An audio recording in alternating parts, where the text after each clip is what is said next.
So ఈ H1 రానోళ్ళు ఏమైపోతారు ఇప్పుడు? ఇప్పుడు ఛాలెంజ్ ఏంటి?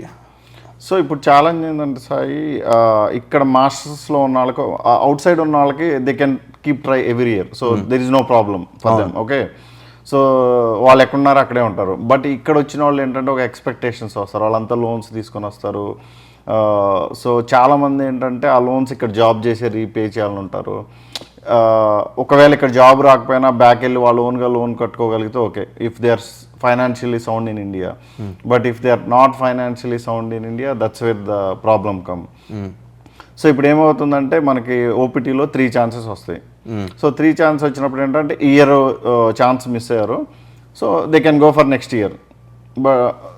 నెక్స్ట్ ఇయర్ ఏంటంటే బట్ ఇక్కడ పెద్ద ప్రాబ్లం ఏమవుతుందంటే, ఇప్పుడు ఇందాక మనం మాట్లాడుకున్నాం కదా, ఆడ్స్ 1 in 5.5, నెక్స్ట్ ఇయర్ వచ్చేసి అది 1 in 7 అవుద్ది.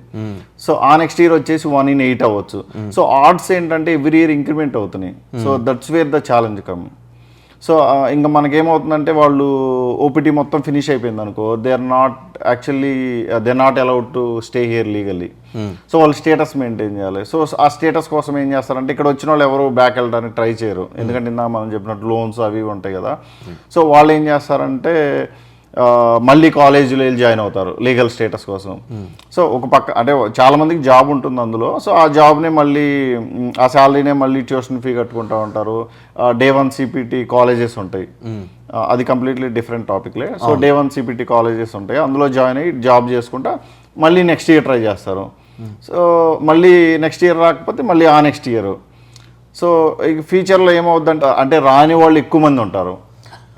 నాకు అనెక్డోటల్గా ఒక ఐ వోంట్ రివీల్ డీటెయిల్స్, నాకు తెలిసిన ఆయన ఒక ఆయన 6 years నుంచి ట్రై చేస్తున్నాడు H1కి. ఓ మై గాడ్, 6 years నుంచి ట్రై చేస్తూ అండ్ హీ గేవ్ అప్. ఎందుకంటే ఏమవుతుందంటే, మనోడు అప్లై చేస్తున్నాడు, రిజెక్ట్ అవుతుంది, PhD చేస్తున్నాడు, ఫీజు కట్టుకుంటున్నాడు, సేవింగ్స్ అనేది ఎక్కువ ఉండలేవు. అవును, ఎందుకంటే ఫీజులు ఆర్ హై, రైట్? సో ఆ ఛాలెంజ్ అయిపోయి హీ ట్యాప్డ్ అవుట్.